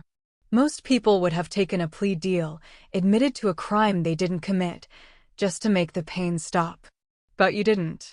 You held on to your integrity even when it looked like it was going to cost you everything. I was terrified. Of course you were. But you were terrified and you still did the right thing. That's not common. It's not special either. Isn't it? Riley, we've been watching you for 3 days. We've seen how you learn, how you adapt, how you handle stress. We've seen how you process information and make decisions under pressure. He pulled out another file, this one with my photo and what looked like psychological evaluations. You have an IQ of 142. You speak 3 languages fluently. You have perfect recall for visual details and an intuitive understanding of human behavior. You're physically coordinated, emotionally resilient, and morally grounded. Those are just test scores. No, those are the building blocks of someone who could be exceptional at this work. I thought about my mom, about the woman who had raised me while living a completely different life, about the skills she'd hidden so well that I'd never suspected anything. What if I'm not like her? What if I can't do what she does? Then you'll find your own way to do it. Riley, your mother is one of the best agents I've ever worked with, but she's not the only way to be good at this job. What are the other ways? Some agents are natural chameleons, able to become anyone they need to be. Some are analysts who can see patterns others miss. Some are technicians who can break into any system or crack any code. He paused, studying my face. And some are people who understand that the work we do isn't about being a spy. It's about protecting people who can't protect themselves. That hit me harder than I'd expected. I thought about the files I'd seen, the evidence of human trafficking and arms dealing, and all the ways that people with money and power hurt people without either. If I said yes, I said slowly, what would happen to my mom? She'd be reassigned to training and support roles. Her field work is over, but her experience and knowledge are invaluable for preparing the next generation of agents. She'd be safe. As safe as anyone in this business can be. I looked around the warehouse, at the agents working at their computers, at the maps covered with red pins marking crimes and criminals around the world. Can I see her? Before I decide. Of course. I found my mom in the medical area, getting her shoulder checked by Dr. Martinez. She looked tired but alert, and when she saw me, her face lit up with the same smile I'd seen 1,000 times before. How are you holding up, baby? I don't know, I said honestly. Mom, can I ask you something? Anything. Do you regret it? Becoming a spy, living a double life, all of it. She was quiet for a long moment, and I could see her really thinking about the question. "I regret that it put you in danger," she said finally. "I regret that it cost you your normal life. I regret that you had to find out the way you did. But do you regret the work itself?" "No. Riley, in 15 years of undercover work, I've helped stop 3 terrorist attacks, shut down dozens of human trafficking operations, and seized hundreds of millions of dollars that was being used to fund violence and exploitation." She looked at me with eyes that had seen things I couldn't imagine. "I've saved lives, baby. Maybe not in ways that make the news or get recognition, but I've made the world a little bit safer for people who have no idea I exist. Was it worth it? Ask me again in 20 years. I sat down next to her on the medical cot. "Webb wants me to join the CIA. I know. What do you think I should do?" "I think you should do whatever feels right to you. Not what feels safe, not what feels easy, but what feels right." "What if I don't know what feels right?" "Then you're not ready to decide yet." We sat in comfortable silence for a while, and I realized this might be the most honest conversation we'd ever had. No secrets, no hidden agendas, just a mother and daughter trying to figure out what came next. "Mom," I said finally, "if I do this, if I become an agent, will I become like you?" "What do you mean? Will I have to lie to people I care about? Will I have to live a double life? Will I have to do things that keep me awake at night?" She considered this carefully. "Maybe. Probably. This work requires sacrifices, Riley. It requires you to make choices that other people never have to make." "What kind of choices?" "The kind where all your options are bad, and you have to pick the one that does the least harm." "That sounds terrible." "It is terrible. But it's also necessary." She took my hand, and I noticed for the first time how many small scars she had on her fingers. "Riley, I can't make this choice for you. But I can tell you that whatever you decide, I'll support you. If you want to disappear to Montana and live a quiet life, I'll help you do that. If you want witness protection, I'll make sure you get the best security available.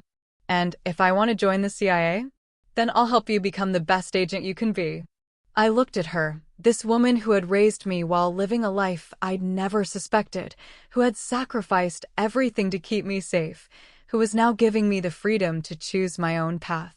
What would Dad have wanted me to do?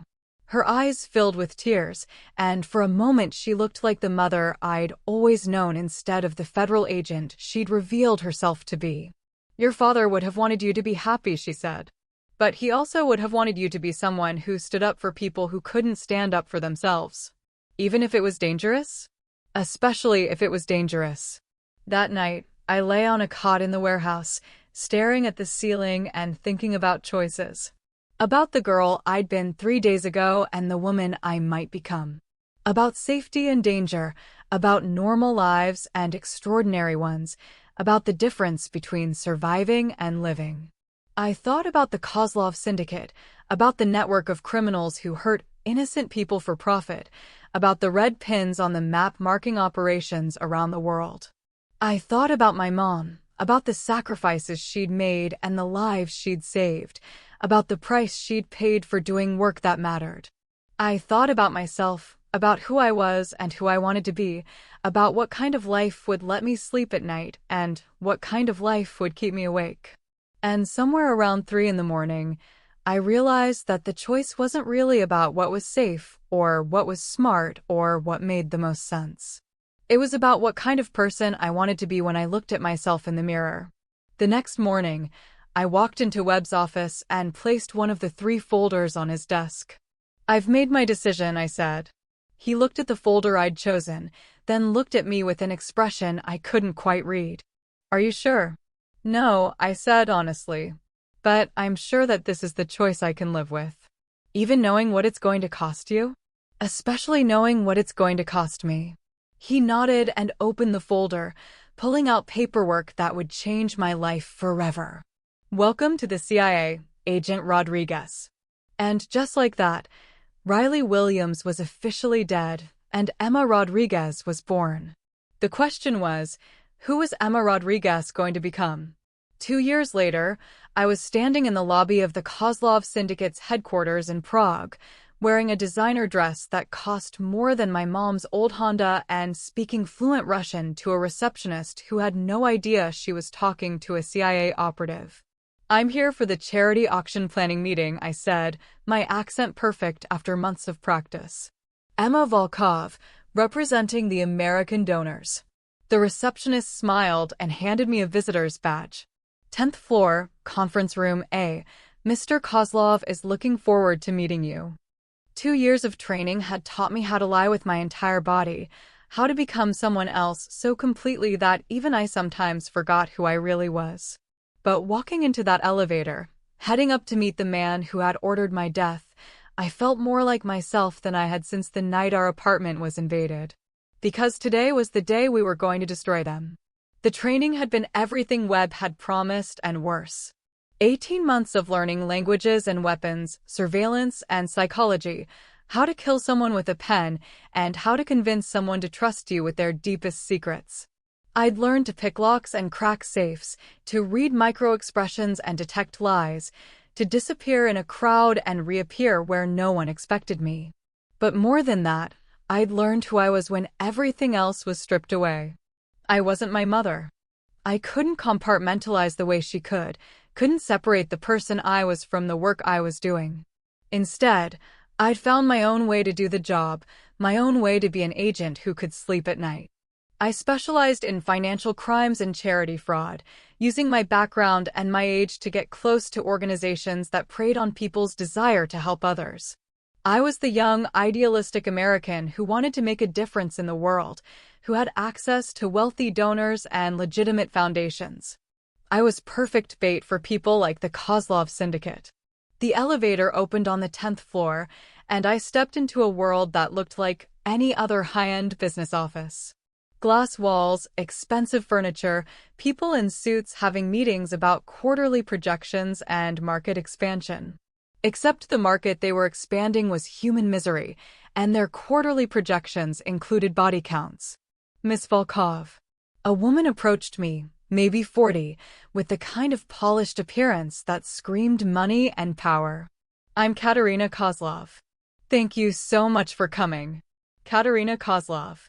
Daughter of the man who had ordered my death, sister to the men who had died in my living room, heir to an empire built on suffering. "The pleasure is mine," I said, shaking her hand and noting the callus on her trigger finger that her manicure couldn't quite hide. "I've heard so much about your family's charitable work. We do what we can to make the world a better place." She led me down a hallway lined with photos of charity events and humanitarian awards, all of them fake, all of them covering for crimes that would have made headlines if the world knew the truth. "Your timing is perfect," Katerina continued. "We're launching a new initiative to help refugee children, and we're looking for American partners who share our vision." Refugee children. I'd seen the files on what they actually did to refugee children, and it had taken me 3 days to stop having nightmares. "That sounds wonderful," I said. "I represent several donors who are particularly passionate about helping vulnerable children." The conference room was full of people I recognized from 2 years of intelligence gathering.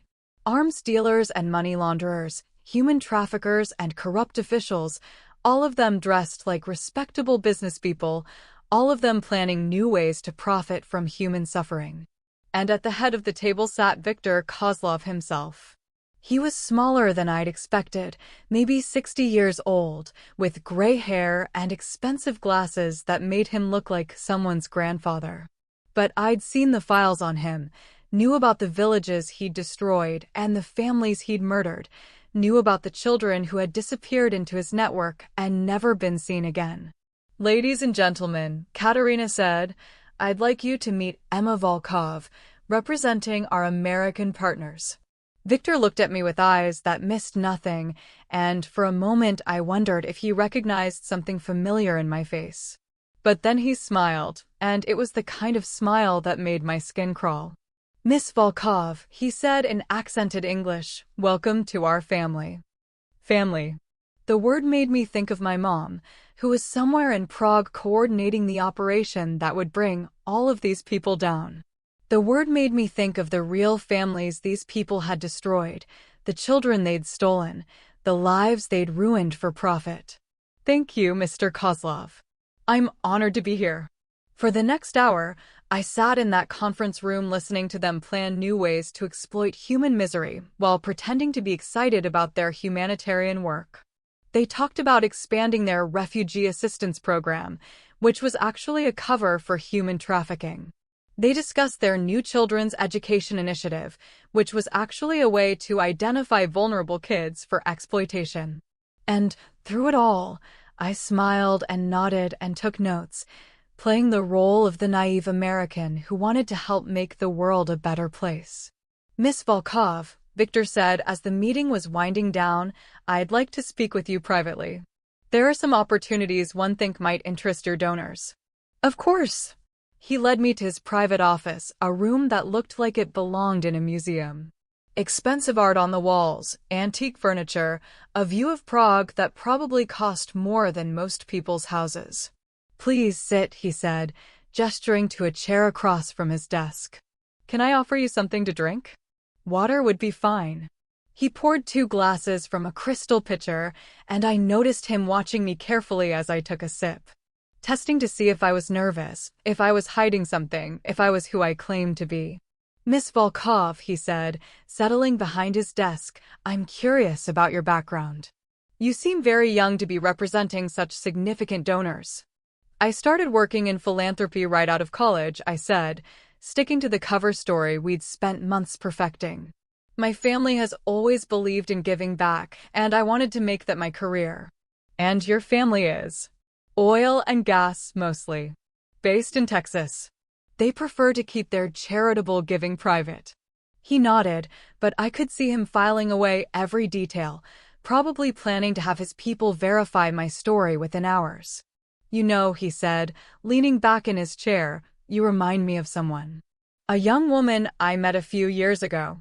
Very idealistic, very committed to helping others. My blood ran cold, but I kept my expression neutral. Oh, yes, she was working with a charity foundation in America.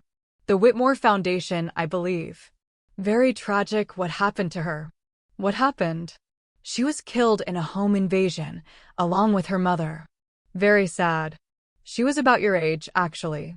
He was watching my face carefully, looking for any sign of recognition, any hint that I knew what he was talking about. That is tragic, I said. Was she someone you worked with?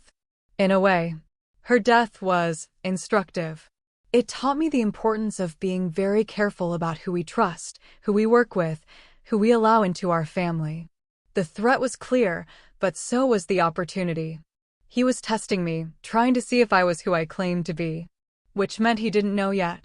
Which meant our cover was still intact. I appreciate you sharing that with me, I said. It's a good reminder that this work can be dangerous, especially when you're trying to help vulnerable people. Exactly. He smiled, and I could see him relaxing slightly. Miss Volkov, I think you and I are going to work very well together. I hope so. In fact, I'd like to invite you to a special event we're hosting tomorrow night. A private auction for our most exclusive donors. Very high-end items, very select guest list. That sounds wonderful. Excellent. I'll have Katerina send you the details. He stood up, signaling that the meeting was over, and I stood as well, shaking his hand and smiling like I was thrilled to be part of his organization. But as I walked out of his office, as I rode the elevator down to the lobby, as I stepped out onto the streets of Prague, I was thinking about something else entirely. Tomorrow night's auction wasn't just a fundraiser. According to our intelligence, it was where they sold the most valuable items in their trafficking network. Not drugs or weapons, but people. Children, specifically. And tomorrow night, we were going to shut it down. I walked 6 blocks before ducking into a coffee shop and ordering a latte and check. Then I went to the bathroom, locked the door, and activated the encrypted communication device hidden in my purse. Mockingbird to control, I said quietly. I'm in. Copy Mockingbird. Status report. Target confirmed for tomorrow night. Private auction, exclusive guest list, high-value items. Understood. Extraction point alpha, 2,100 hours. Roger that. I turned off the device and looked at myself in the bathroom mirror. The woman looking back at me had blonde hair and blue eyes, courtesy of contacts and professional styling. She was wearing a dress that cost more than most people's rent and jewelry that could have paid for a year of college.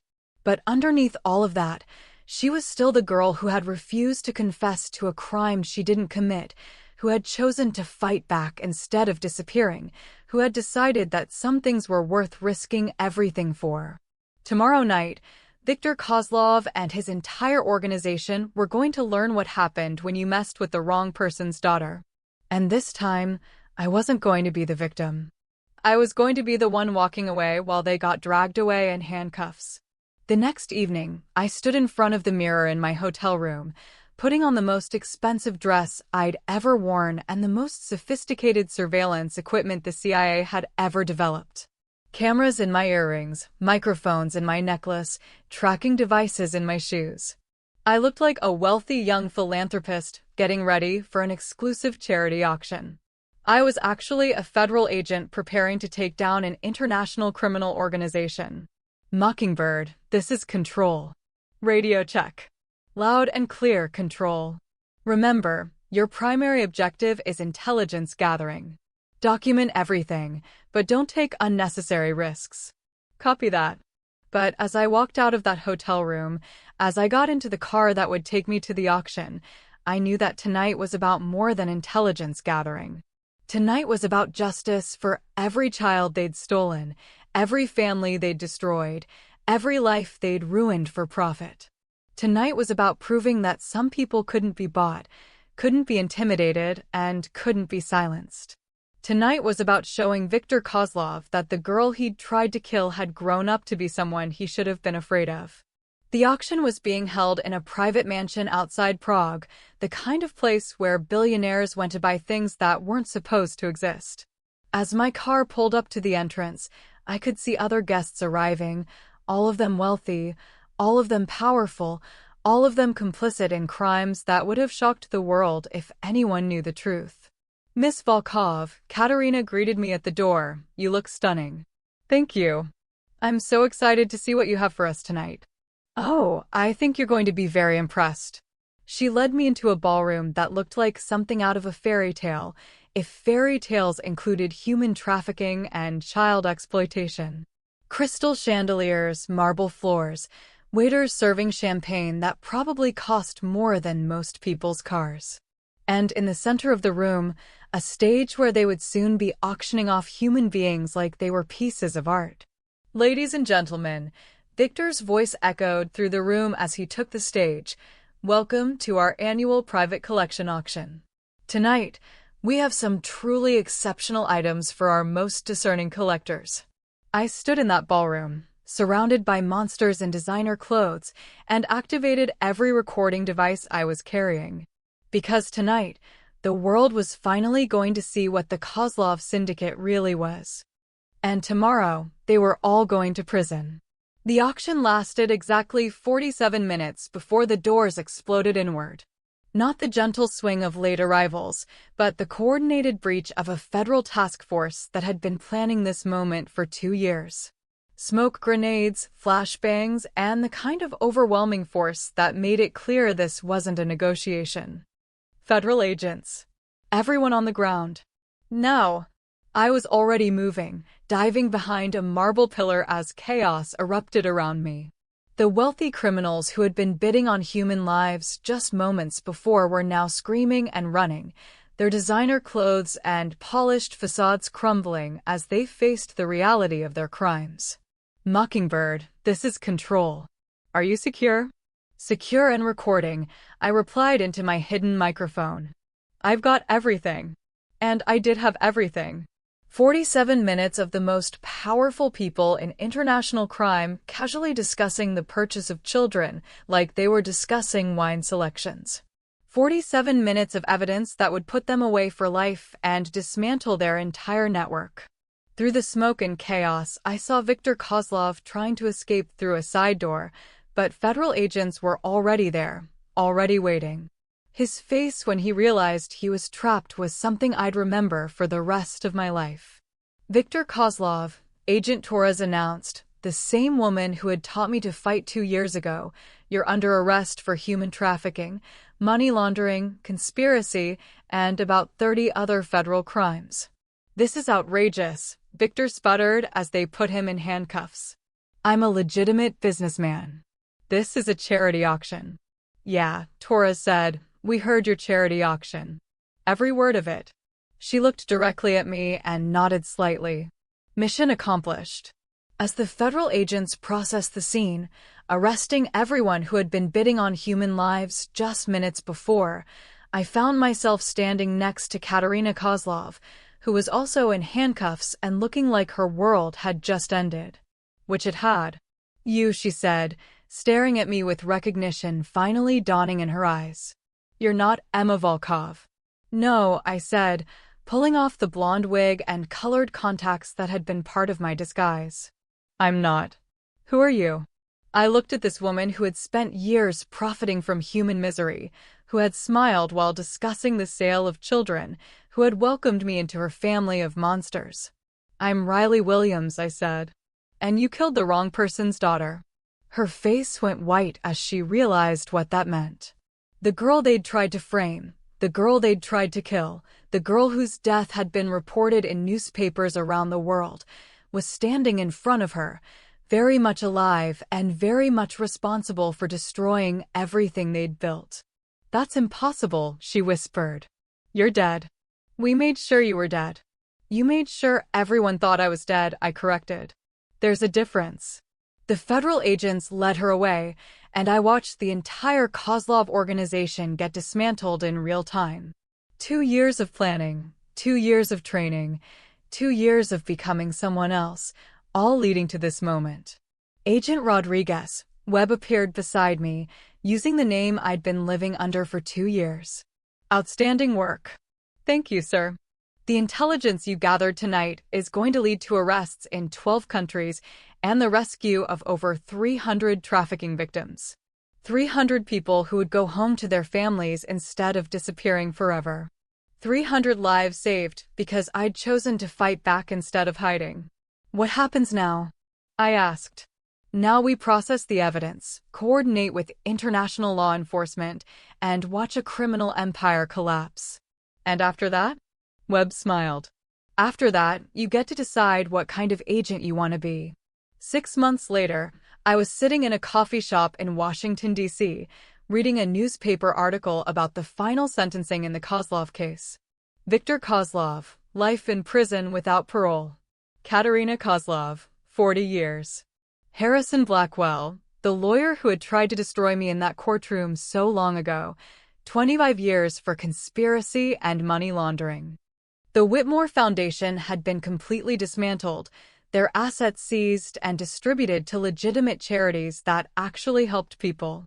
Victoria Whitmore herself was serving 15 years in federal prison, and every day she spent there was a reminder that some crimes don't go unpunished. Mind if I sit? I looked up to see my mom approaching, carrying 2 cups of coffee and wearing the kind of smile I hadn't seen since before our world exploded. Always, I said, closing the newspaper. She sat down across from me, and for a moment we just looked at each other.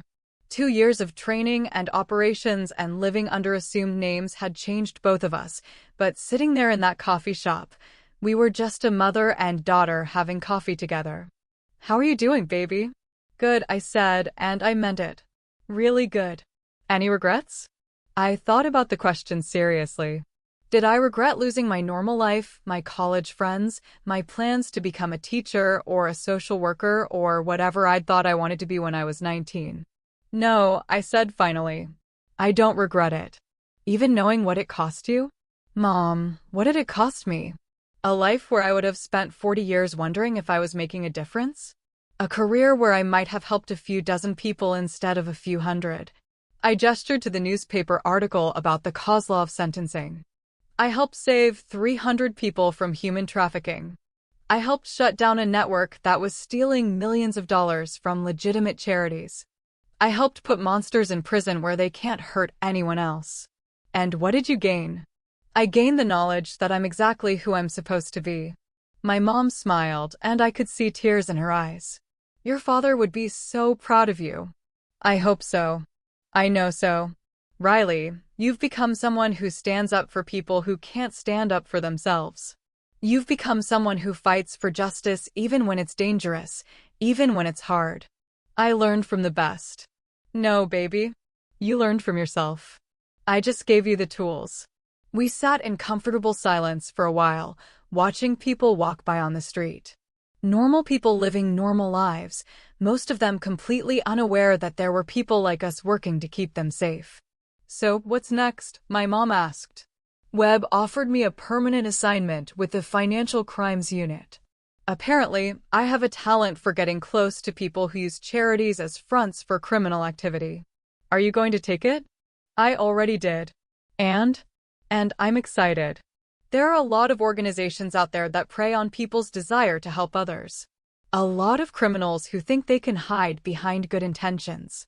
I thought about the files I'd already seen, the cases I'd already been assigned to. Arms dealers using children's hospitals as fronts. Human traffickers operating through refugee assistance programs. Money launderers hiding behind environmental charities.